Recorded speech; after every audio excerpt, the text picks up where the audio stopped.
প্রথমবার কোনো বৌদির সঙ্গে লাইন মারছি তো এত ভালো লাগছে, জ্যাকেট ম্যাকেট মধ্যে খুলে টান মারি, কিন্তু আগে তো দেখা করি তার সাথে।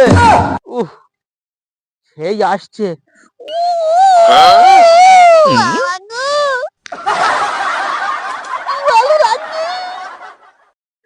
আমার চাঁদে যে কি করে স্বপ্ন দেখেছেন, আমার বলেছেন খাবার করে কাজ হয়ে গেছে। বৌদি, এই আমি যে কলটা করেছি সেটা কি এই আপনার কাছেই করেছি তো নাকি? হ্যাঁ, মনে হচ্ছে হি, তুমিই সে। হ্যাঁ, বলছি বৌদি, আমার আমার কি দেখে আপনার ভালো লাগলো? ওই যে আপনি ভালো করতে পারেন।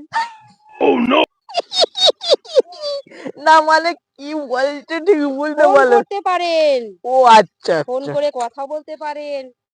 আপনি কি ভাবলেন? আমি তো আর ভাবছিলাম যে কি ভালো কথা, কিন্তু যে সেটা লাইন অন্যদিকে গেছে। সে যাকগে, ও আস্তে আস্তে সব একেবারে ঠিক হয়ে যাবে।